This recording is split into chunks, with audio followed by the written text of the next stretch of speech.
Okay, so now that we're finally done, we have all the achievements, got the platinum, whatever you want to say, and we beat the game to its extent, and there's nothing else to do.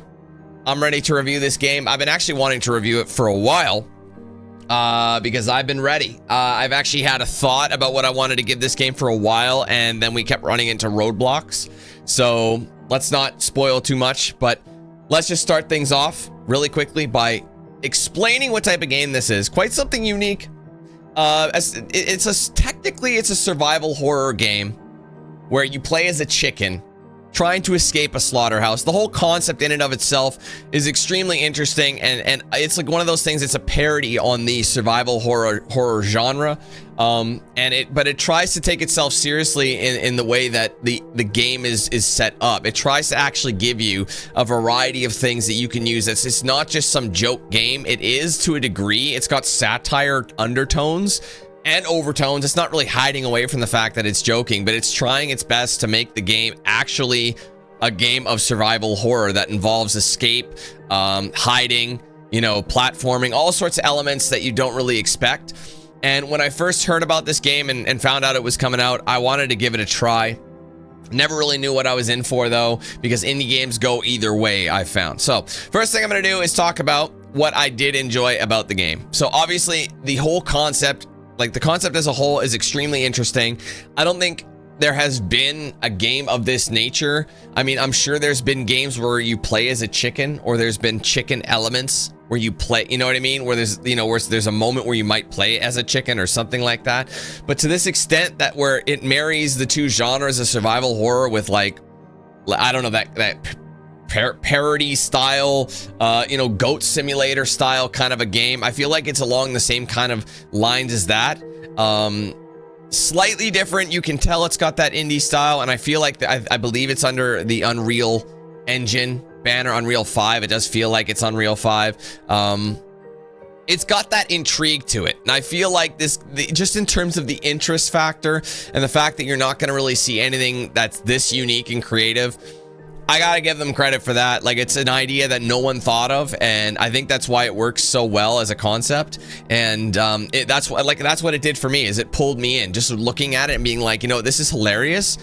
How can this be both fun, laughable, but also actually give you a good experience and actual, like, horror elements? Like, the music throughout the game does keep you in that mood, and you realize, like, hey man, if you actually erase the fact that we're looking at this from a chicken's perspective, what if we are the chicken? You'd be scared shitless. You know what I mean? The whole fact that this kind of thing would actually be scary to a chicken. All these different things, and the humans are trying to, like, imagine a chicken's life that's been born to just die. Imagine that, and being, like, so terrified, being fairly new to the world, really, being farmed, like, locked up your whole life just to be killed. Like, that concept and being in the chicken's mindset. I know it sounds funny when I'm saying it, but I think it's like, it actually is quite scary. And obviously, as the viewer, we get to kind of get a somewhat of a glimpse as to what slaughterhouses actually are like, because I feel like they're actually a lot worse than this. I know there's been some humane laws that have been passed where you can't do certain things, but there's still a lot of slaughterhouses that are, well, doing like the traditional, like, they're very inhumane ways of killing animals, for purposes of food and what have you. So I guess it's kind of eye-opening in that regard too. So it's got a bit of a message beside it. But like I said, interesting concept, interesting message, and graphically the game doesn't look that bad actually. Given the fact that it's a single dev game, I'm actually quite impressed by how the game looks. Again, it's very moody. It fits the whole, horror aspect well. It feels like, not being very low light, which can be used to its advantage, which it does use. It utilizes just lighting to really bring it home. So there's a lot of dimly lit locations. You know where you're kind of going based on lighting. So it subtly guides your way in certain ways without being overly, like, obvious. So I did like that aspect, and like I said, it does set the mood quite well. Now, that's what I liked about the game. Let's move on to what I didn't like about the game, and quite frankly, most of it is what I didn't like. The problem is, whenever you do an indie game of this kind of caliber with this many moving parts, things are bound to just not work. And this game's main point is basically hide and seek, stealth, platforming. Those are the main three things you have to do. Is there's kind of puzzle elements in it. You know, obviously you need to find like certain power devices, batteries to power up a certain device to move something out of your way or to advance the level or whatever the case would be. Although the problem with that is these elements, they repeat throughout the entire game. And I gotta tell you, even though they change it a couple times, you know, like when you get to that spider moment, there's so many moments where it's just so drawn out. It keeps doing the exact same thing over and over and over again. Like me having to find a power source to power this up. Oh, you go to the next section, you do it 3 more times, and then they kind of change the theme and they change the location a little bit, and then they repeat that. Like that whole thing where you're in like the annals, like the whole like area where all the area of the slaughterhouse where it's just all the scraps, you know, and you're going down through a maze, and they just kept doing maze, and you do this crazy drawn out sequence, and the sequence is so long-winded, and you finally get through it, and then you have to do it again in the similar fashion, slightly altered, but it's basically the same thing. You do it again and again, and just when you think, okay, 2 is enough, right? No, you do it a 3rd time, and then you do it a 4th time, and you're like, okay, man, I think I get it. It feels like you're just plopping in stuff just so that just so that the game is like lengthened, you know what I mean? So I can get by that. I can tolerate that, you know, doing the same kind of thing over and over again if it's done well. But the problem is too, the gameplay itself is just so broken. You know, like the programming, nothing is really like, if you knew what you were expecting, you know, if you knew what you were about to encounter, you'd be able to read it better and learn from it. But 1 minute this works and then it doesn't, or 1 minute it doesn't work and then it works. So you're constantly questioning, is this the right way to go? And if I go there, will I randomly die? Like the whole sequence with the fire elements, you'll be going somewhere and you won't be in the fire, and then a fire would kill you randomly. And then the next thing, it tells you, you know, it's just like anything. If you run into something and you get hurt or you get killed or whatever, you're not gonna redo that. You're not going to go back there because, well, I got hurt, I got fire damage, or I did die from fire damage, or whatever the case would be. I'm not going to even focus over there. But then the goal is going to be behind that spot. So you are supposed to go there. But because the hitboxes on all these different hazards are so inconsistent, you are literally you're constantly wondering what's the right path. And even if you do go in the right path, it might hit you 1 minute, you'll take damage, and then the next minute you won't take damage. So it makes you question, it's like, what is actually doing damage? How big is the hitbox on this chicken? And how dynamic is the elements that you know, the hazards in the game? How dynamic are they? Like, is it you have this hitbox and as soon as you run into the hitbox you're gonna take damage, or does it only hit you when the flame is spurting like this? Like, I don't know, but all I know is it's super inconsistent and it's so frustrating. Number 2, the platforming is very, very important in this game. That is one of the like probably the most important secondary objectives or aspects of the game, where you have to jump up boxes, you have to cross a pipe, you have to cross a ledge, whatever the case would be. The platforming is so frustrating, and again, it's inconsistent. You don't actually know what is going to happen with your platforming until you do it, and you might get better at it. But case in point, I finished the game and I started the game again just to kind of get the achievements I needed, play up to the point where I got the achievements, and then I was going to stop. That intro level, after playing through the entire game, learning the game, how it feels, how the running is, how the jumping, all that, and I still struggled at that first bit where they teach you platforming. The first bit where they teach you how to start like power up an object, climb the object, hop from this, climb the beams, all this stuff. It's like it doesn't matter. It's luck of the draw. It's like 1 minute you might run and jump, you might hit an invisible wall, you might jump at the last minute, it looks like you're on the platform, it's pretending, oh, you're not actually on the box, the polygon that you need to jump from, so it thinks you're falling.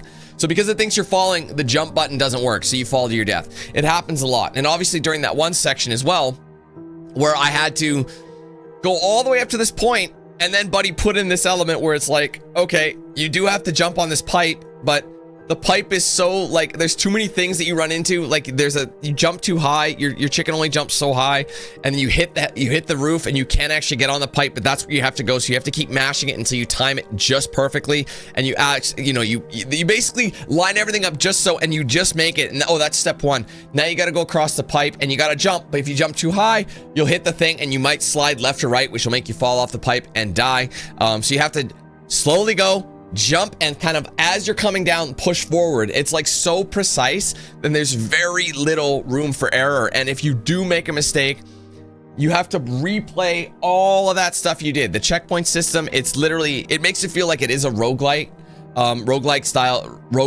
style game where all your progress does get reset, and it, like, you're basically sorted by area. It's almost like each major area there's a checkpoint, and you have to do everything in that area. Every single thing in that area you do. And then once you get there, you better hope that you do it all perfectly. If you mess up at the end on something stupid, you could be killing it. Absolutely, like, your platforming could be perfect. Everything could be perfect. You accidentally jump, hit an invisible wall, slide off. Guess what? You have to do it all again, as was made apparent by that one section where I had to do it over and over and over again. I don't know how many times. It was absolutely brutal. And obviously, as well, going to the point of the hazards and the hitboxes, when you trapped the humans and you set up like a shock system, they would run right through the shock system 1 minute. You're like, what the heck? I literally just walked right through it. They're supposed to follow me directly, but they missed it because their hitbox was different. So you're getting stomped in a corner thinking like, oh, even though he's close to you, he's far enough away, but he's still able to get like 2 or maybe 3 stomps on you. And then you lose, like, every stomp is worth 20% health. So you could be fine 1 minute, and then next thing you know, you get stuck in like a moment where he's there with you for 2 seconds longer, and it's stomp, stomp, stomp. And he takes out all your health in 1 quick second just because the trap didn't work as intended, or you got stuck on something, or whatever the case would be. It is not a game that, even though it's got indie jank to it, like, I always expect jank from indie games. It's just the way it is, you know. You always run into stuff, but this is, when it comes to the core elements of gameplay and the whole point of what you're supposed to do is completely ruined by the jank of it. It is the most annoying and tedious thing you'll ever have to do. So the whole point of the game is annoying, if that makes sense. The exact core elements of the game that make the game itself and it, like, sum up the gameplay in itself is the most annoying thing you'll ever do. And it just doesn't work. I feel like there needs to be a lot of tuning with this. I feel like this, if it all worked as intended and it wasn't so cheap, and there was a bit more checkpoints, or the checkpoints made more sense, and the AI wasn't so dim-witted, because the AI will either hear you perfectly or you'll be able to walk right behind them. They won't know at all. Otherwise, they can see you from, like, he'll be here, you'll be behind cover over here, your beak is in front, he'll see the beak in the dark, no problem, and he'll come chase you down. Sometimes he loses you right away, or you know, and you're managing to escape. Other times you're playing Ring Around the Rosie for the next 15 minutes and he won't leave you alone. And if you get stuck one time on a corner because the box, you know, the polygon of that item is stopping you, you'll stop dead. He'll get like 2 or 3 stomps, you might get screwed. Guess what? You might run into another enemy that magically decides to find you at that point, and you're dead. You got to redo the whole thing again. And if you're doing a bunch of steps and you're almost done, you do 99% of steps and that happens to you, guess what? You do the whole thing again. And it is just so unfun. So unfortunately, when you have a concept like this, it's intriguing, but the gameplay literally falls flat on its face.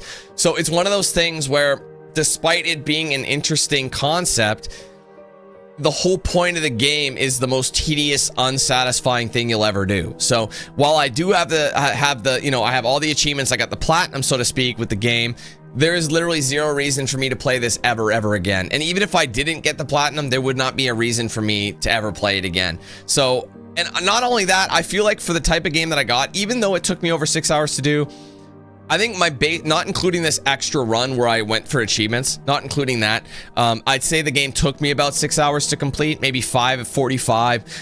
Again, if you don't make any mistakes whatsoever and you play on easy mode or something like that, you could probably beat the game in like under 4 hours, maybe like 3 hours. There's some people who are on there who beat the game in 2 hours and a half, and I'm like, I don't know how you're beating this in 2.5 hours unless you're editing out all your mistakes and you're not, you know what I mean? This game will test you like that, and I don't see how it's physically possible for you to do it perfectly, because the mechanics behind it, like I said, inconsistent, and inconsistency is ruining the game, and it just makes it such a chore to play, and it's not fun. You know what I mean? There's no element of it that is fun, because all of the things, like I said, that are supposed to make up the core gameplay all don't work consistently. If there was something that was consistent, like that's how the jump is, that's where the hitbox is, that's where you take damage, you know what I mean? If it was consistent with it, no problem, you'd learn from it and you'd be able to adapt. But because one thing you might learn and then they flip the switch and it doesn't work anymore, or what worked before doesn't work now, or now it works all of a sudden, you don't really know what to expect, and you're constantly questioning yourself, and you end up wasting just a ton of time doing such a menial, meaningless task, and you just don't care.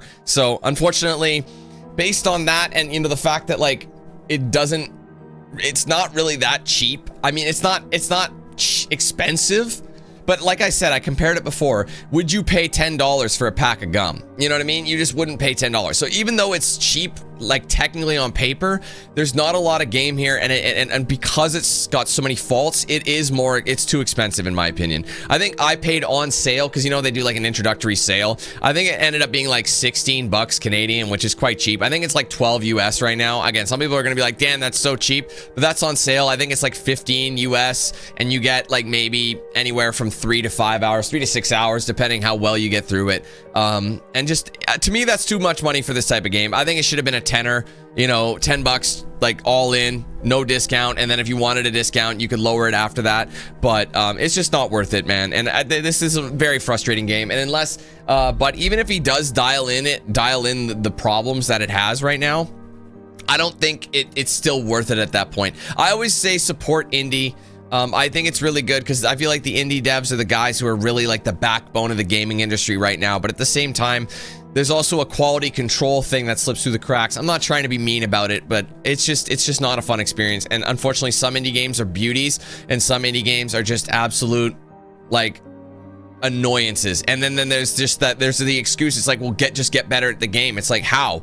You don't even know what to expect. 1 minute, like I said, you could be doing well, and it's like you learn from it, and then next thing you know, they pull the rug on you, and it's like that stops working. Or it's just, you know, you can do the same jump 15 times, and you might hit like 14 different hitboxes in a different way, you know? So, I don't know. I think all this stuff can get dialed in and fixed, but currently in this state, it's just not really playable, and you're not going to get any satisfaction. Like I said, the storyline is just kind of meh. There's nothing really there anyway. So to summarize everything, the game does have a really interesting concept, and it's got these two different genres that are blended together, and I don't think anything like that has been done before. And I gotta really appreciate the creativity, the mood, the atmosphere, the lighting they've done.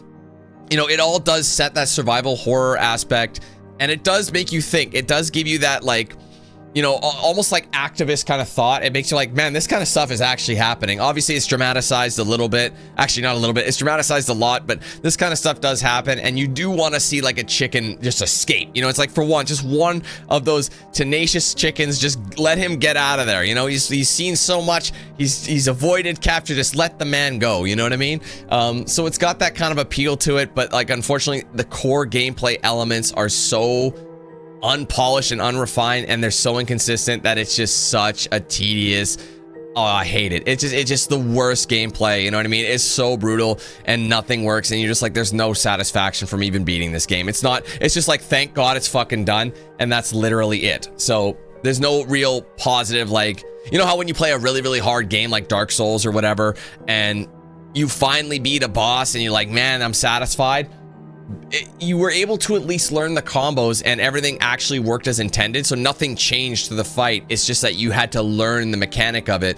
This, like I said, you learn the mechanic and then they throw a new one in there and something else doesn't work. So that's the biggest downfall of this game. So with all that being said, obviously I can't give a recommendation. I don't even know even if it comes on sale. I think this is one of those games that you just pass on. What's funny is I was actually gonna, like, originally at the start, I was actually planning on giving it like an average kind of a score, maybe a little bit higher than average, just because it's taking so much out of the box. But like the gameplay just got so bad, and it's just, oh, so brutal. I just like, nah, I can't. I'm sorry. So with that being said, I'm going to give this game a 3 out of 10. Yes, it is quite near the bottom. Again, I don't like giving low scores, but unfortunately I've played better games for the money, and they've been higher ranked, and I've also played games that were cheaper that scored lower, you know what I mean? So I feel like, yeah, cheaper games, you get more of a pass, but I can be a little bit critical with stuff because the whole point of the game, and it just does not play nice at all. The whole point of it, the entirety of it. If there was just like one or two things that didn't work, that's a different story. But everything about it pretty much just doesn't work. The only thing I really liked was the fact that it has such a unique idea, two different genres blended together, and it's got cool stuff to it. You know what I mean? Like, it's just interesting. It's an interesting concept, and that's what got me. Otherwise, it's one of those games that stands out among other indie titles because it's so unique, but it just doesn't hold water, you know? It just doesn't. So that's what I get. That's what it gets from me. Unfortunately, it's the way it goes, but I don't know. You know how it is. I'm curious to see what IGN did give it, because I know they have a review for it somewhere, but they probably gave it that. I wouldn't be surprised. But anyway, that's it for me today, guys. I hope you enjoyed regardless. If you did, make sure you leave a like. Comment your thoughts below, subscribe if you're new, and turn on those post notifications with the bell icon so you don't miss anything I put out here on the channel. Be sure to like, follow my socials, Facebook, X, Instagram, Snapchat, and Discord. Those are linked in the description. If you want to get yourself a shirt or a hoodie of mine, there's a link in the description. Also, an embedded feature below the stream. You can scroll down and see some goodies I have there, but ultimately just go to the website for the full range of products and customization options. Big shout out to the sponsors, of course, CX Racer, Bones Coffee, The Ridge Wallet, Matt Rabbit Tattoo. I use their products every single day. Check them out for yourselves with the links in the description. Be sure to use my promo code DANQ8000 to save at checkout with them. If you guys want to send something to my PO box, there's an address listed in the description. Anything that you send to my PO box will be open in a social post or in a live stream, whatever makes more sense. So check that out if you're interested in that. Finally, be sure to check out and sign up for the Team 8000 membership program if you haven't done so yet. It does support the page immensely. There's 4 tiers, 4 price points. Entry level is 99 cents, so it's cheap and easy to get into the program that way. However, across various tiers, you'll get things like custom badges by your name, custom emojis in chat, exclusive video stream access, priority and open lobbies, giveaways, discounts, plenty more. Working our way back, well, not back, we're actually making our way through the 1500s now, which is absolutely crazy. We were able to crack 1500 members today, which is the most we've ever had. So massive thank you to you guys. So next member goal is going to be 1600, which is the next time I can give you guys another emote. Currently working on an emote now, just waiting for it to be finished, and I'll be able to upload that. That was from the 1400s we hit recently, but like I said, 16 is the next one. So if you guys want to help us get there, support the channel, get some cool perks, you can join that with the link in the description. There's join button below the stream, also a section on my main channel page as well. If you guys want to gift members or send super chats, you can do both of those with that $sign icon that's next to chat. Click it, you'll get a drop down pop up. If you're gifting, just remember you can do 1 to 50 in a single transaction. Ultimately, gift as many as you want through multiple transactions. Okay, thank you guys so much again. Hope you have a great rest of your day, and hopefully we see you in the next one. But one more time, put the blade down and let the bird go right now. And by that I mean put the game down and let the bird go. Let him go. Just leave him alone. Let's just move on. All right, guys, have a good one. We'll see you next time. Peace. Who's the man with the plan? If you feel trouble, wildin' wild on these violent and hit you 8,000. Wait a minute, hold that style is dialed in. Goddamn Billy Jack, we still riding, tires flat. I hear them sirens, see shots flying, so we driving, fire back if they ain't vibing. Lie with that, got me dressed up in all black. What up? Hood up, and I see them haters try to run with us. They gon' need inhalers. Gotta breathe them hard just like Darth Vader. Players, grab your respirators. Night invaders get lightsabered. Mask on for the shooters, move like trash to bed intruder. Got that Glock and got them woofers. Just press play, I'll keep it moving. Who is not? Still you damn fools. Keep it fresh like canned food. There ain't nothing we can't do, so tune into that damn kill. Yeah. It was never, ever a game.